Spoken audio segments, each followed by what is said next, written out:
ఓం నమః శివాయ శ్రీమాత్రే నమః. మిత్రులకి శ్రేయభిలాషులకి అలాగే నన్ను ఎంతగా ఆదరిస్తున్న యూట్యూబ్ ప్రేక్షకులందరికీ కూడా పేరు పేరు ధన్యవాదాలు. మిత్రులారా, మీ అందరికీ పరాదేవత ఎల్లవెల్లలా మీతో ఉండి మీ మనోవాంఛ నెరవేర్చాలని మనస్ఫూర్తిగా కోరుకుంటున్నాను. ఏ పదార్థాలతో శివలింగం చేసి ఆరాధిస్తే కలిగే ఫలితాలు తెలుసుకుంటున్నాం. ఈరోజు మనం సముద్ర ఉప్పు, కల్లుప్పు, గల్లుప్పు, సముద్ర ఉప్పు, రాతి ఉప్పు, ఈ రాతి ఉప్పుతో శివలింగం తయారు చేసి మనం ఆరాధన చేస్తే ఎటువంటి ఫలితం కలుగుతుందో తెలుసుకుందాం. మృత్యుభయం, ఎవరికైనా మృత్యుభయం ఉందనుకోండి, ఈ శివలింగం తయారు చేసి వాడుకోవచ్చు. అలాగే శని దోషాలతో బాధపడుతున్న వారు కూడా ఈ ఉప్పుతో చేసిన శివలింగాన్ని మనం ఆరాధించడం వల్ల శని దోషాలు కూడా తొలగిపోతాయి.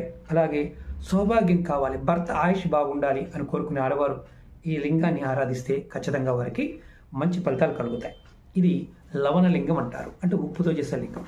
అలాగే మీకు ఈ వీడియో నచ్చినట్టు లైక్ చేయండి, ఛానల్ సబ్స్క్రైబ్ చేసుకోండి, పక్కనే ఉన్న గంట సింబల్ని యాక్టివేట్ చేసుకొని 10 మంది మిత్రులకి షేర్ చేయండి.